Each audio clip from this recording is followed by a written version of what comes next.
So, ayun guys, ito, bali babalatan ko na lang po si ating papaya. Kamusta naman po ang inyong papaya? So, ito guys, tatanggalin ko lang naman po ito.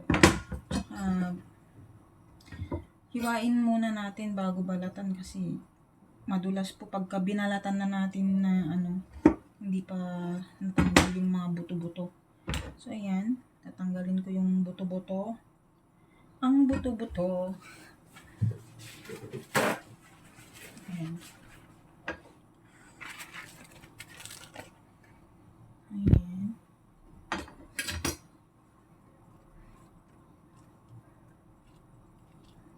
Ngayon ko lang na dito na pwede palang gawing soup yung papaya, ihalo sa soup. Kasi dati nagluluto po ako ng soup, Chinese fish soup, pero walang papaya.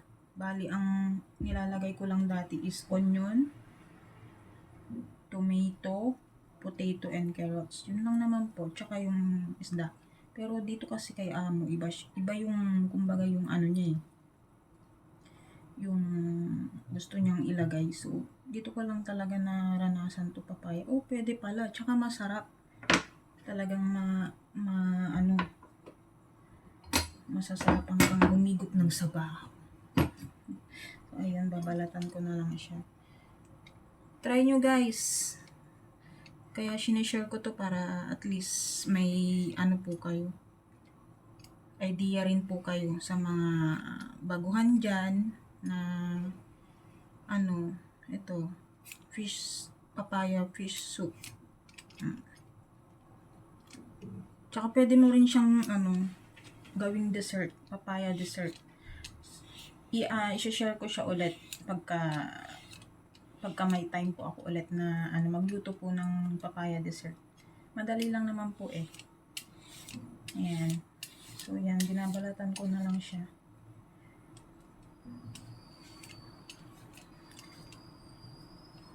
Bali ito is ganun din. Same din, iboboil ko lang din siya ng 15 minutes, big fire.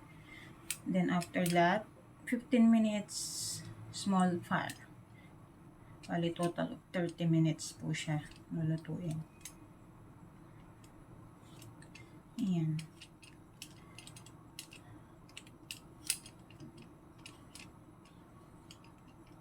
Ayan.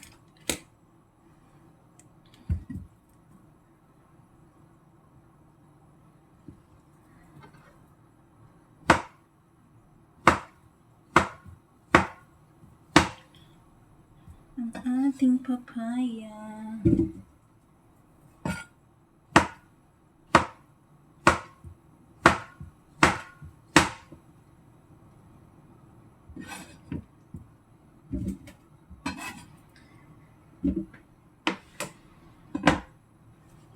Kailangan every week meron po talaga silang soup dito na lulutuin. 2 to 3 kinds of soup every week po. Ayan. Kumbaga yun na yung kaugalian po nila dito na kailangan may soup.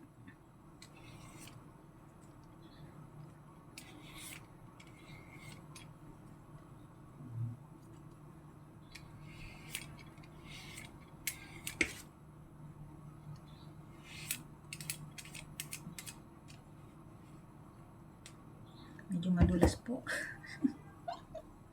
Mali. Ayan, madulas na si papaya. Kailangan talagang ayan.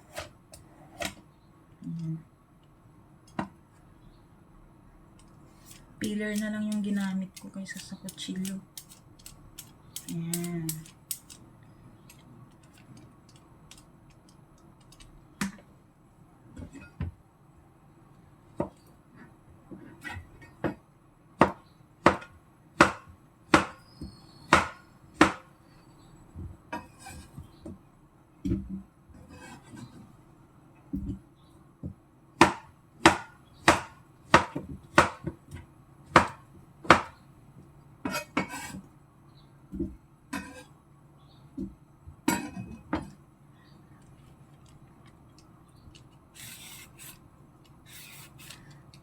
Pero sa akin po, ito lang yung mga ilalagay ko. Bali, kaunti lang. Pero up to you naman po kung ilang pirasong potato.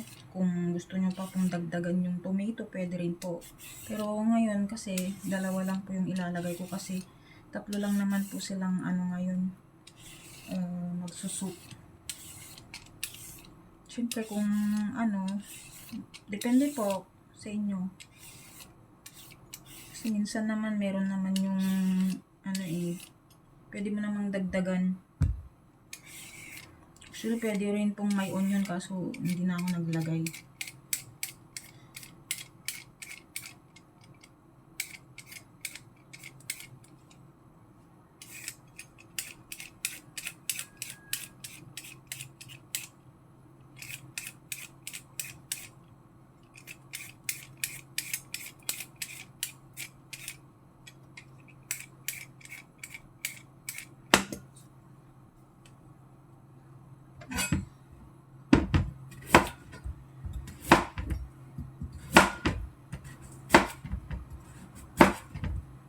Ayan, kailangan talaga malaki-laki yung hiwa.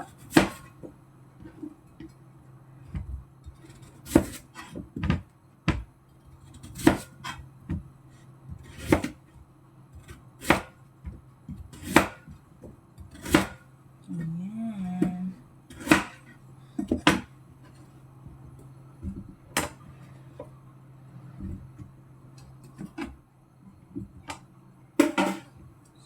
Sunod naman po natin si potato.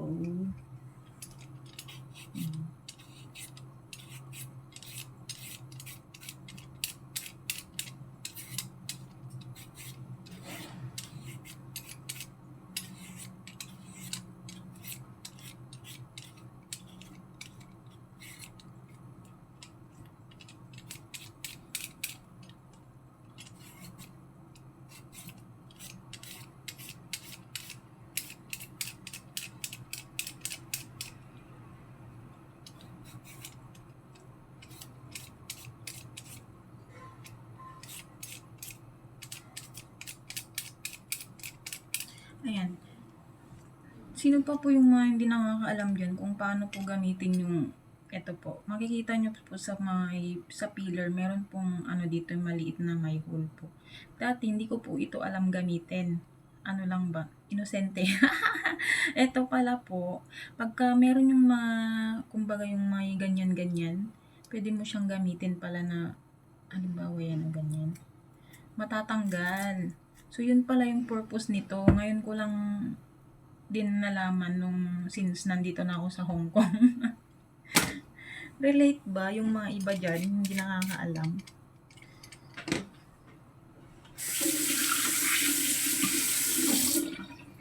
Yun guys, lagi po nating tandaan every time na mag-prepare po tayo ng mga food, kailangan malinis po lahat yung mga gagamitin po natin, hugasan.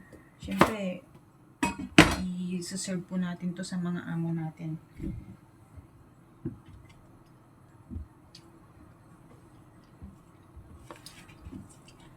Ayan. So, bali na balatan ko na po lahat. Hinihintay ko na lang din na medyo kumulo-kulo yung tubig.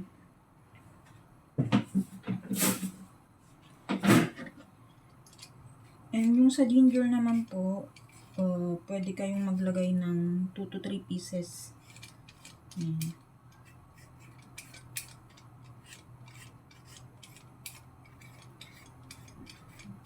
Tinatanggal ko yung balat kasi ayaw nila ng may balat.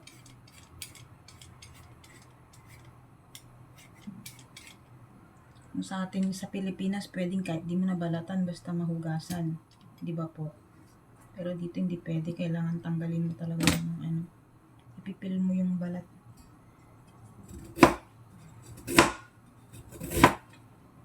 Ayan.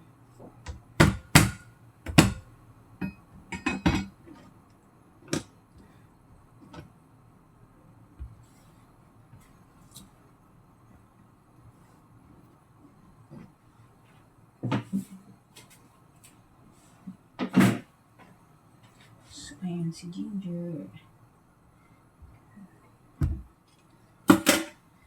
tomato na lang po tayo ngayon.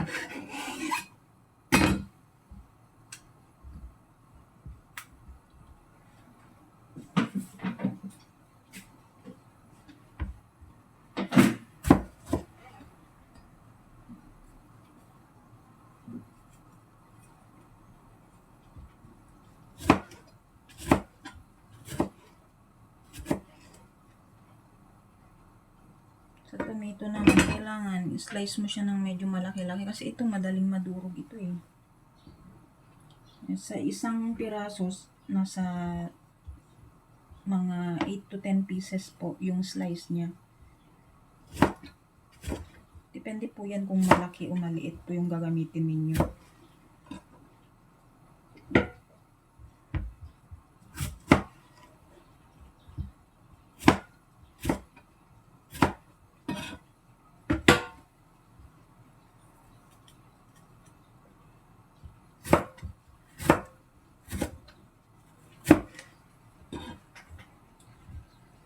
So, ayan. Ito na po ang maghiwa ng mga ingredients. So, ang susunod kong gagawin is ipa-fry ko na po yung isda while waiting po sa kumukulong tubig.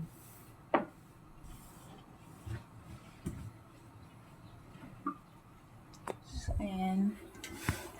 Bali,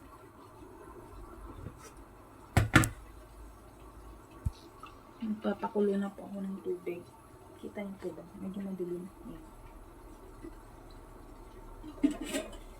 Medyo kumukulo-kulo na po siya. So, ngayon, i-reheat ko na yung pan. Lalagyan ko siya ng mantika.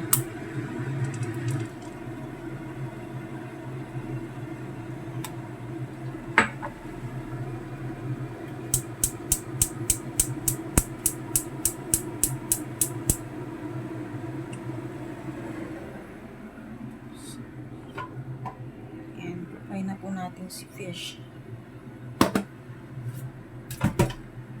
Pero guys, hindi ko naman po sinasuggest na ito po yung yung bilhin yung isda since wala yung stock na binibili namin sa market, kaya ito na lang po. So sa inyo na po yun kung anong fish ang ilalagay nyo po. Ayan. So, yun lang naman guys. After ko ma-fry ito is ilalagay ko na po sila lahat dito sa kumukulong tubig. So, yun lang guys. Sana po magustuhan nyo po yung share ko pong vlog for today. Bali ito po yung papaya fish soups. Sana po magustuhan nyo. Just comment down below po kung ano pa po yung mga gusto nyo pong soup na gusto nyo pong ma-share. Marami po akong ma-share sa inyo kasi marami akong recipe. So, yun lang guys. Maraming salamat po. And God bless you always po. Please follow and like and share na rin po. Thank you. Bye!